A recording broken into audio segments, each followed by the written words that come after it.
When my brother's wedding got expensive, my parents secretly transferred my house into their names and sold it while I was out of state. They claimed it was fair because I'm always the responsible one. I'm 30 years old and work as a risk assessment consultant for a manufacturing company. Bought my first house 2 years ago in Lower Marian Township. Nice 3-bedroom colonial, put down 20%, financed the rest, been making payments like clockwork ever since. My parents have always had a favorite kid, and it sure as hell wasn't me. Dad's 57, mom's 54, and my younger brother Drake is 26. They paid his full ride at a state school. I got loans I'm still chipping away at. They bought him a nearly new sedan when he turned 21. I saved for 2 years working warehouse shifts to afford a used truck. I had this flash of memory while all this was going down. I was 8 years old and had saved up doing odd jobs around the neighborhood. Saved it for weeks to buy this remote control car I'd been obsessing over. Drake was 4 and wanted the same car. I came home from school and found my piggy bank empty. Mom explained that Drake really wanted that car and I was old enough to understand sharing. Drake got the car. I got a lecture about being mature and putting family first. That was the template. Had been the entire time. Drake got engaged 8 months ago to this woman Luna, 25. Nice enough. They're both still figuring out careers. Drake does social media management for a local fitness chain. Luna works part-time at a salon doing nails and lashes. Nothing wrong with that, except they're planning this massive destination wedding in Costa Rica that's running mom and dad serious money. 3 weeks ago I left for Ohio. Major assessment project at a manufacturing plant outside Cleveland with serious compliance issues. 3-week assignment. Big project, good visibility, exactly the kind of work that builds a career. Before leaving, I asked my parents if they could swing by the house, occasionally water the plants, grab the mail, standard neighbor stuff. They had spare keys from when they helped me move in. Of course, honey, mom said, all warmth and smiles. We'll take good care of everything. Should have caught the weird energy when dad kept drilling me about my exact travel dates. When was I leaving? What time was my flight? When exactly was I coming back? Did my neighbors have my contact info? Did anyone else have keys? I figured he was just paranoid about break-ins. Turns out he was planning the break-in himself. I was 4 days into the Ohio project, mid-meeting with plant management about their ventilation hazards, when my phone started buzzing. Unknown local number. Ignored it. Buzzed again. Then a text from a number I did recognize. Rosalie, my neighbor 2 houses down. We'd been friendly for about a year. She's 32, runs a freelance graphic design business from home, lives alone with a very judgmental cat named Chairman. Her text was short. Call me when you can. Something weird is happening at your place. I excused myself from the meeting and called her back from the parking lot. Hey Rosalie, what's going on? Okay, so don't panic. But there's a sold pending rider on a for sale sign in your yard, and there are people moving furniture into your house right now. I stopped walking. Say that again. There's a moving truck in your driveway. 2 guys are carrying boxes inside. I saw your parents here earlier with a couple I don't recognize walking them through like they owned the place. Your mom told them they could start bringing things over since the paperwork was almost done. I thought maybe you sold it and didn't mention it, but then I thought that seems really unlike you, so I'm calling. My hands went cold. What do the people look like? The couple 30s, maybe? Woman's blonde, guys, tall, dark hair. They look excited. They have a kid with them, maybe 5 or 6. The movers are unloading a couch right now. Can you see my parents? Your dad left about 20 minutes ago. Your mom is still here talking to the blonde woman on your front porch like they're best friends. I pulled up my doorbell camera app. Took a second to load because the hotel Wi-Fi was garbage. When it finally connected, I saw exactly what Rosalie described. My mother standing on my front porch, gesturing at my house like a realtor showing off a property. A woman I'd never seen before nodding and smiling. In the background, 2 movers were carrying my patio furniture past my kitchen window. Pulled up my smart lock logs. 4 entries in the past week, all from my parents' code. The last entry was 2 hours ago. Rosalie, I need you to do something for me. Anything. Take photos if you can do it safely. Plates on the moving truck. Plates on any cars in the driveway. Timestamp everything. Don't approach anyone. If they ask what you're doing, just say you're documenting for the neighborhood watch. Are you okay? I'm going to handle this. Thank you for calling. Seriously, if you need me to go knock on the door or... No, please don't. I'm not losing a good neighbor because my parents decided to audition for bad decisions. Just eyes and photos. That's it. Got it. Calling you back in 10 with pictures. I hung up and stared at my phone for about 30 seconds trying to process what was happening. My parents were actively helping strangers move into my house while I was 400 miles away without my knowledge, without my permission. Called my parents. Dad picked up on the third ring. Hey, sport. How's Ohio treating you? Cut it. What's happening at my house? Silence. Then I heard him say something muffled to someone else. Mom's voice in the background. We were going to talk to you about this when you got back. Talk to me now. Why are there strangers moving into my house? Another pause. We made a difficult decision while you were away. Drake's wedding is next month, and we've hit some major vendor deadlines. The final venue payment, the travel packages for guests, the upgraded reception package. It all came due at once, and we were running out of options. What does that have to do with my house?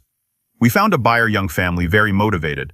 They're in a bind with their rental situation and needed to start the transition. We worked out an arrangement where they could begin moving some things in while we handled the final paperwork. With your equity, you'll walk away with enough to restart elsewhere. That's enough. You listed my house without my permission. Not listed exactly. We found someone through a contact. Very private transaction. The important thing is, how did you sign the paperwork? It's not your house. Your names aren't on the deed. I heard Mom's voice clearly now closer to the phone. Family assets belong to everyone, honey. We raised you. We helped you when you were struggling, and now Drake needs help starting his life with Luna. This is how families work. Family assets belong to everyone. I repeated slowly. That's your position. It's not a position, it's reality. We're a family unit. What benefits one benefits all. Drake deserves a beautiful wedding, and you've always been the responsible one who figures things out. You'll be fine. My voice went cold, but my hands were shaking. I'm going to call you back in 5 minutes. Don't move. Don't touch anything. Don't say a word to anyone. Now, son, there's no need to be dramatic. I hung up, called Rosalie back. Status. Got plates, timestamps, photos of your mom with the blonde woman, shots of the movers, everything. Your mom saw me taking pictures and waved like we were best friends. I waved back, didn't engage. Send everything to my email. I'm going to need it. Already done. What's your play here? Calling 911, then calling a lawyer, then figuring out how my parents committed real estate fraud fast enough that movers are already inside. Be careful. Always am. I called 911 and explained the situation as calmly as possible. Unauthorized persons were moving belongings into my home. I was the sole owner. I was out of state. I could provide documentation immediately. The dispatcher was professional and said an officer would respond. Then I called my company's legal department, explained I had a family emergency involving real estate fraud, and needed contact information for an attorney who handles this specific situation in Montgomery County. They came through fast, gave me a name, Rebecca Walsh, real estate fraud specialist, former prosecutor. I called her office and her paralegal picked up. I need to speak with Rebecca Walsh immediately. It's about an active real estate fraud situation involving my primary residence, Miss. Walsh is in a meeting, but I can. I'm the recorded owner of a property in Montgomery County. My parents are currently helping strangers move into my house without my knowledge or permission. There's an active transaction happening right now. I need someone who can file emergency motions today. She put me on hold. 15 seconds later, Rebecca Walsh picked up. This is Rebecca. Tell me everything. I laid it out. The timeline, the doorbell footage, the movers, the phone call with my parents, their justification. She listened without interrupting. Okay. First question. Are you the sole owner on the deed? Yes. Purchased 2 years ago. Only my name on the title. Second question. Did you give your parents power of attorney at any point? No, nothing like that. They had house keys and garage codes but no legal authority over the property. Third question. When are you back in Pennsylvania? I can be on a flight in 3 hours. Do it. In the meantime, I'm filing an emergency motion to halt any closing or transfer. I'll need you to email me the deed, your mortgage statement, driver's license, and any communication with your parents about this. Can you do that from where you are? Already pulling the files. Good. This is straightforward fraud, but the fact that they're family complicates the emotional angle. It doesn't complicate the legal angle. In Pennsylvania, forgery involving a deed can be graded as a felony of the 3rd degree. Add identity theft if they used your information to sign documents, and you're looking at stacked charges.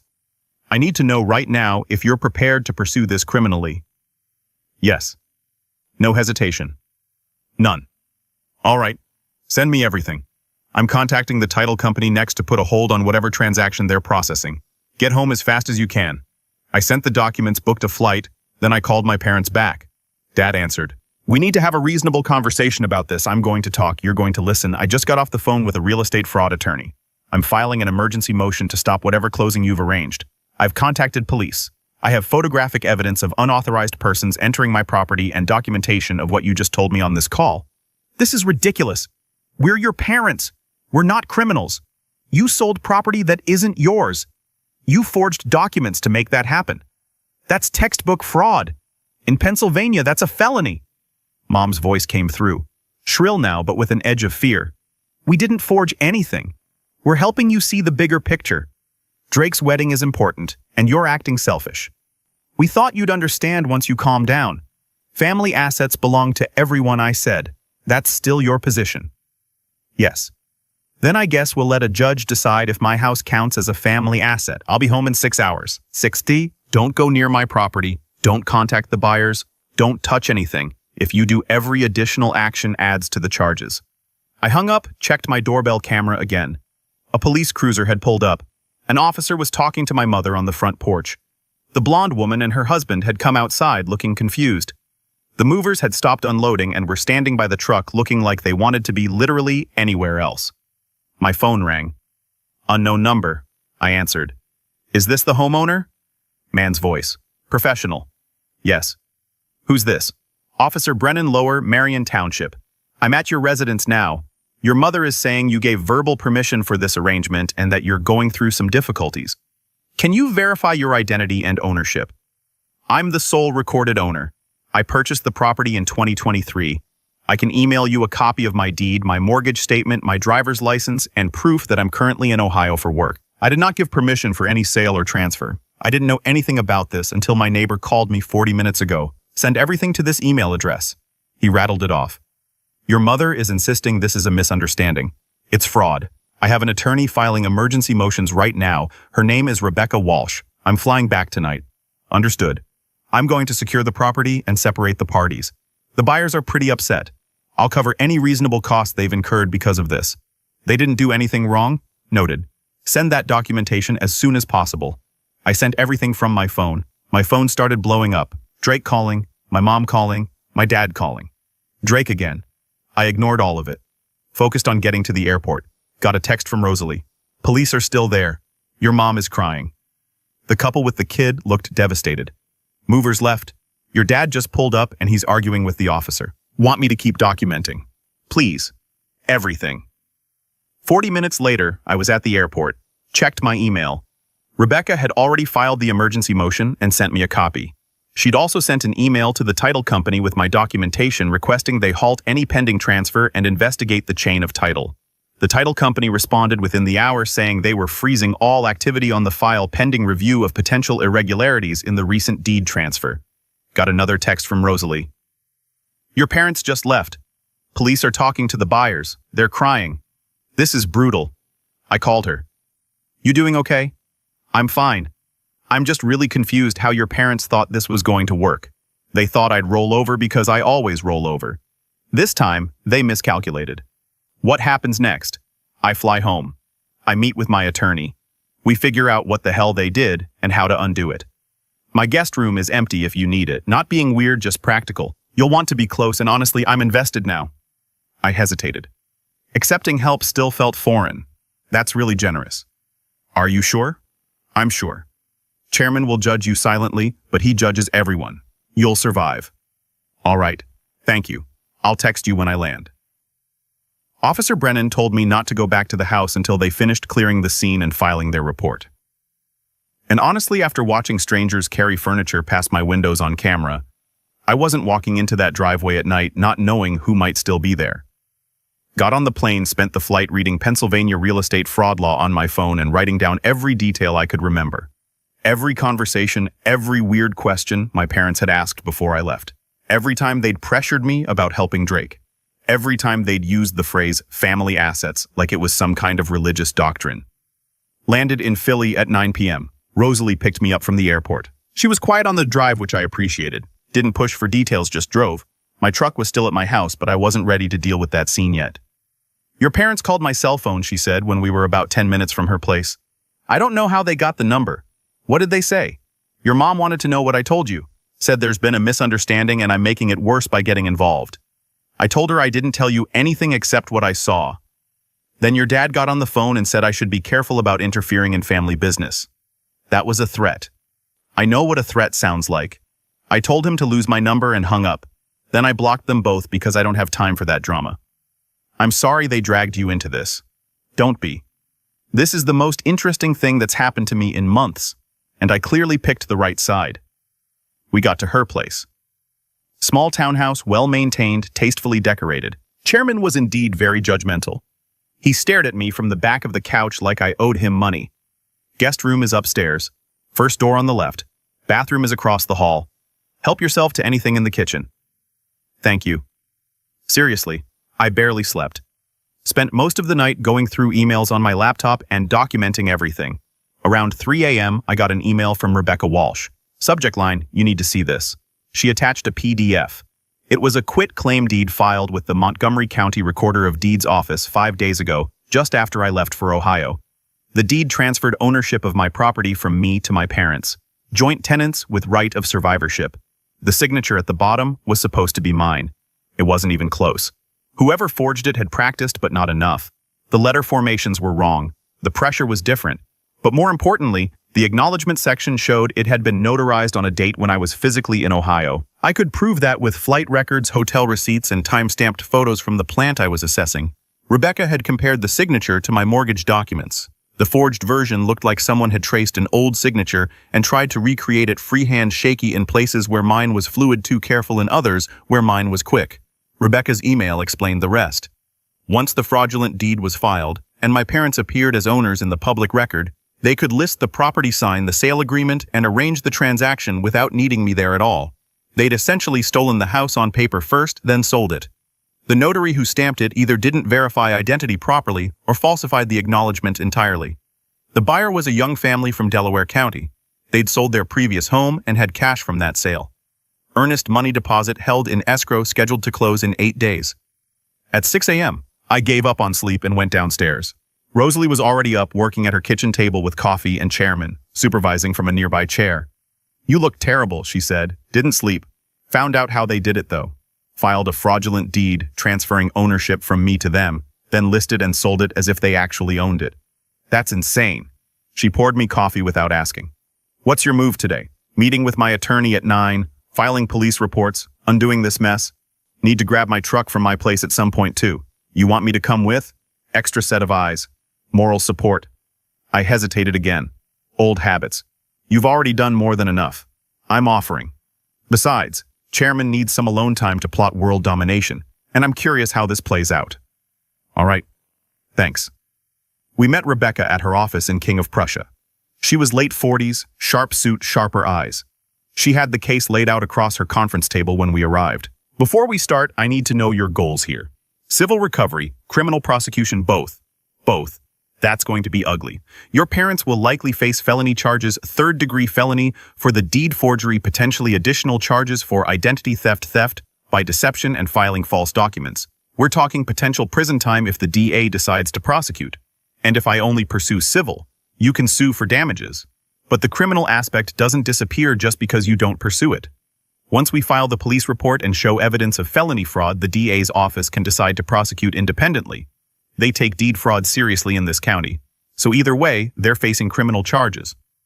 Most likely, yes. The forgery is documented. The notary situation makes it worse because someone notarized a document claiming you signed it, but you were provably out of state at the time. We'll need to identify that notary. She walked me through the next steps. Emergency hearing in 2 days to void the fraudulent deed and halt the sale. Criminal complaint with the DA's office. The buyers would get their earnest money back from escrow. Civil damages would be calculated and pursued separately once the criminal case established the fraud as fact. The buyers are victims here too. Rebecca said they acted in good faith based on fraudulent paperwork. I reached out to their attorney this morning. They're devastated, but they understand the situation isn't your fault. I want to talk to them if possible. Make sure they know I'm going to cover their actual losses from this. I can arrange that, but it'll take a day or two to coordinate schedules and make sure everyone's comfortable with the meeting. The wait was frustrating, but I understood. Later that afternoon, Rosalie drove me to my house so I could finally get my truck. Police tape was still up, but the property was clear. Grabbed my keys from inside, started the truck, and followed Rosalie back to her place. The day before the emergency hearing, I drove to my parents' house with Rosalie, not for support, but as a witness. They needed to understand what was coming before they walked into that courtroom. I found them in their living room. Drake was there too, sitting on the couch with his phone. They all looked up when I walked in. Nobody smiled. "We need to talk," Dad started. "No, you need to listen." I pulled a folder from under my arm and set it on the coffee table. "What's that?" Mom asked. "Open it." Dad reached for it, pulled out the first document. His face went white. He flipped through the pages. Emergency motion, criminal complaint reference number, screenshots from my doorbell camera with timestamps, photos Rosalie had taken with license plates visible, the forged deed with Rebecca's comparison analysis attached. "After everything we spent raising you," Mom said quietly, her voice shaking, "you're really doing this." Read page 4. That's the part where the DA explains how forgery involving a deed can be graded as a third-degree felony. Then read page 7. That's where my attorney estimates damages, including what you cost the Collins family. Their kid was going to have a purple room with stars. Drake's face had gone pale. He was staring at his phone like it might save him, but his hands weren't moving. "You knew," I said to Drake. "Mom and Dad told you what they were planning." "I didn't. I mean, they said they were figuring something out, but I didn't think they'd actually." "You knew they were talking about my house and you didn't warn me." Drake's face went red. "What was I supposed to do?" "They're paying for my wedding. I can't just—" "They said you'd be fine. Said you'd always land on your feet. So you stayed quiet while they committed fraud because it benefited you." "Family takes care of each other," Dad said, but his voice had lost its certainty. "You were trying to steal from me to fund his wedding. That's not family. That's just theft with a warm backstory. Family assets belong to everyone," Mom said again, but now it sounded rehearsed desperate. "Then I'm claiming your retirement as communal property. Fair trade." The room went silent. Drake was still staring at his phone. Dad had gone from white to red. Mom was crying, but it looked different now, more real. "The hearing is tomorrow at 10 a.m., I said. "You should probably bring your lawyer, and that notary who stamped fraudulent paperwork while I was in another state should probably get one too." I left the folder on the table and walked out. Rosalie followed. We didn't say anything until we were back in the truck. "That was brutal," she said. "Had to be done. And now I know Drake was part of it. Think he'll show up tomorrow?" "Probably. Can't help himself." The meeting with the buyers happened the next morning before the hearing. Their names were David and Claire Collins. Their daughter was 6 years old, named Sophie. They'd sold their previous house and been renting temporarily while looking for the right place. Found mine through someone my parents knew who worked in real estate. Scraped together everything for the purchase. They'd already given notice at their rental. Already enrolled Sophie in the local school district. The whole plan hinged on moving in next week. Claire cried. David kept apologizing to me like any of this was his fault. "I'm so sorry," David kept saying. "We had no idea." "This isn't on you," I said. "You did everything right. My parents committed fraud and you got caught in the aftermath. I'm going to make sure you don't lose money over this." "What about temporary housing?" Claire asked. "We gave notice. Our lease is up in 2 weeks. Rebecca stepped in.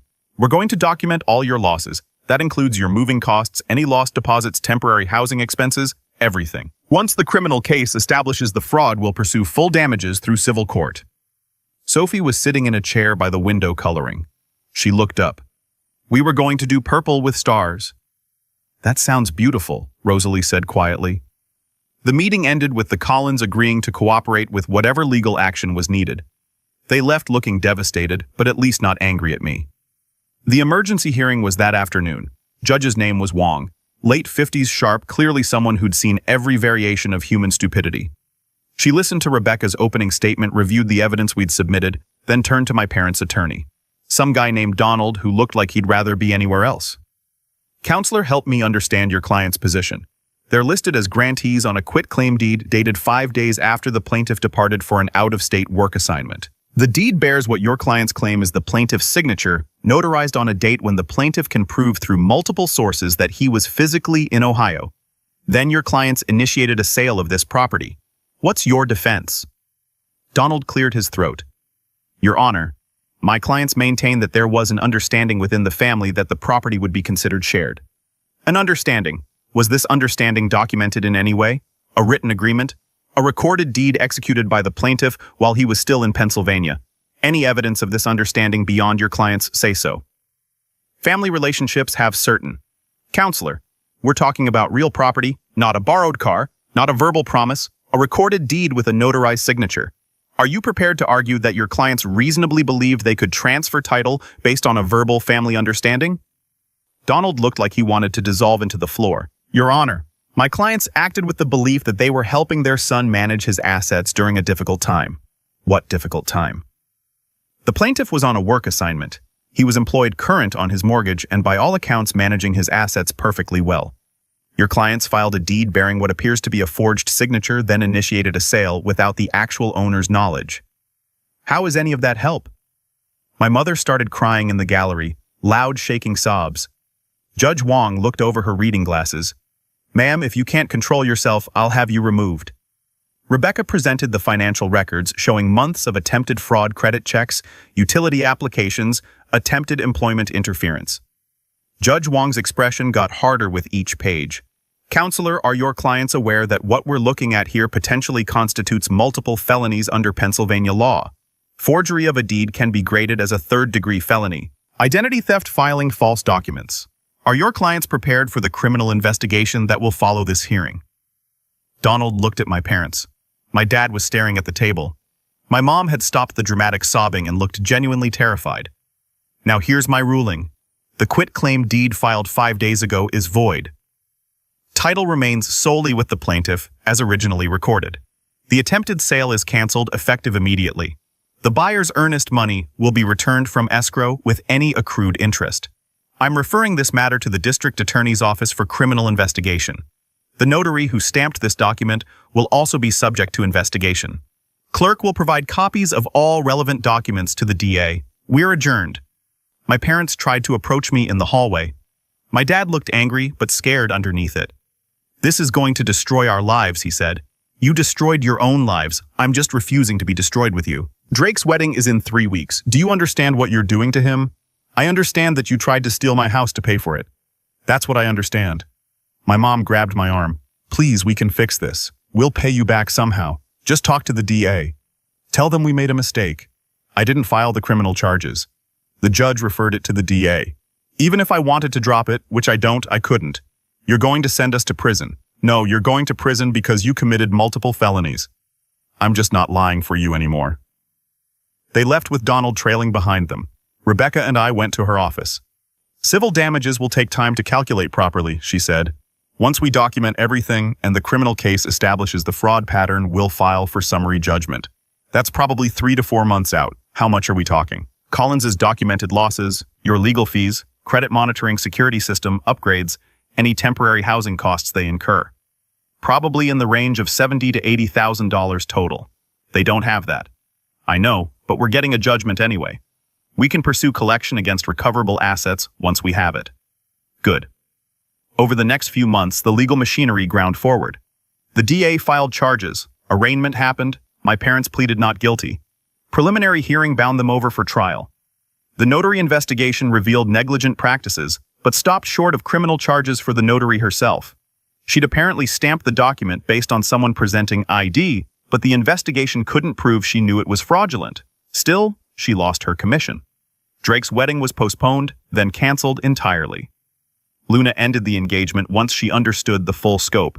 She'd apparently had no idea until everything became public. My parents' financial situation deteriorated. Legal fees piled up. They had to sell things, downsize. Their retirement evaporated. They moved from their house to a smaller rental before the trial even started. The trial took 3 days. Prosecution presented their case methodically. Defense tried to argue confusion and family emergency, but couldn't overcome the documented evidence. The jury deliberated for 4 hours, guilty on all counts. Sentencing was 2 weeks later. Judge gave my dad 4 years in state prison. Mom got 3 years. Both would be eligible for parole after serving minimum terms, but they'd be convicted felons for life. I sat in the courtroom for the sentencing. Drake was there with some people I didn't recognize, my Aunt Carol and Uncle Jim. Drake stared at me the entire time. When the judge read the sentences, Drake stood up. Are you happy now? They're going to prison because you couldn't let it go. The judge banged his gavel. Sit down, or you'll join them for contempt. Drake sat down but kept staring. After the sentencing, he cornered me in the hallway. I hope you can live with yourself. You destroyed our parents' lives. You destroyed my relationship. You destroyed this family. No, they committed multiple felonies. They stole from me. They tried to destroy my credit. This isn't about a house. It's about them viewing me as something to exploit. We're family.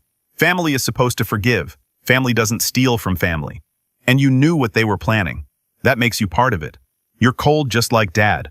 No, I'm nothing like Dad. I have boundaries. I don't commit felonies against people I'm supposed to care about. He walked away. Haven't heard from him since. Rebecca filed the civil suit and got summary judgment 4 months after sentencing. $73,000 in damages. My parents couldn't pay from prison. After release, they'd be on payment plans for decades assuming they could find work as convicted felons. The Collins found another house, eventually reached out to thank me for covering their documented expenses through the civil recovery. Rosalie and I started dating officially about 6 months after everything settled.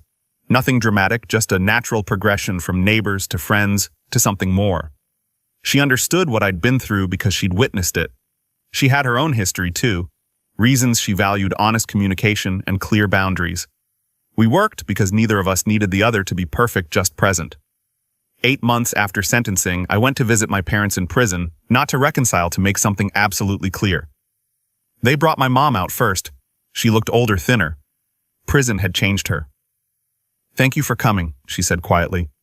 "I'm not here for a reunion. I'm here to tell you something and I need you to hear it. What you did wasn't help. It was theft. You saw me as a resource. You saw my house as something you could take. That's not how any of this works." She started crying. "I know. I've had time to think in here. When you get out, we're not going to have a relationship. I'm not going to take your calls.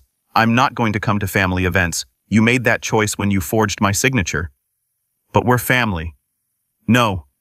You're people who raised me and then betrayed me. That's not family. Drake's struggling. He lost everything. Can you please?" "No. Drake made his choices. He knew what you were planning and stayed quiet. He's dealing with his own consequences." I stood up. She reached across the table but stopped herself. "I'm sorry," she said. "Yeah, it doesn't mean anything though." They brought my dad out next. He looked harder, angry, like prison had just concentrated everything bitter in him. "Come to gloat," he asked. "Come to make something clear. You made choices, you're living with the results. You put your own parents in prison. Over property rights, over trust. You never saw me as your son. You saw me as funding for Drake's life. Drake needed help. So did I. But when it came to choosing between Drake's wants and my actual rights, you picked him every time. He needed more. I was self-sufficient because you forced me to be. Then you punished me for it by deciding my independence meant you could take whatever you wanted." He stared at me. "So this is it. You're done." "I was done the moment you filed that fraudulent deed. You're exactly like me. Cold. No. I have boundaries. I have integrity. I don't commit felonies against people I claim to love." I left without saying goodbye, drove back to Rosalie's place. She was waiting with coffee. Chairman had fully accepted me by this point and claimed my lap as his territory whenever possible. "How'd it go?" she asked. I said what I needed to say. "That's done. How do you feel?" "Lighter." My phone buzzed. Text from Drake. "Thanks for nothing. Mom's having a hard time and Dad's getting into problems. Hope you're proud." I showed it to Rosalie. Thoughts. Block him. I blocked Drake's number. Blocked my parents' prison contact methods. Blocked every relative who'd taken their side, created distance. My parents served their time. Both got out on good behavior after minimum terms. Drake tried reaching out through someone we both knew once. Said he wanted to apologize. I told the person I wasn't interested. When my parents got out, they were broke, convicted felons with limited prospects. Drake didn't offer to help them, said he couldn't afford it, said he needed to focus on rebuilding his own life. The kid who'd been worth stealing for suddenly had boundaries when it cost him something. They ended up in subsidized housing, working jobs they could get with records, living the consequences they built. I still live in the house, made it fully mine in ways that matter. Rosalie moved in last year, brought Chairman and all her design equipment. We split everything equally. Partnership instead of dependence, respect instead of exploitation. Sometimes people ask if I regret what happened, if I wish I'd handled it differently, if I ever think about reconciling. The answer is always no. They made their choices. I made mine. Mine involved protecting myself and holding people accountable. Theirs involved theft and lies and expecting me to accept it because we shared DNA. I chose correctly, and I'd choose the same way every single time.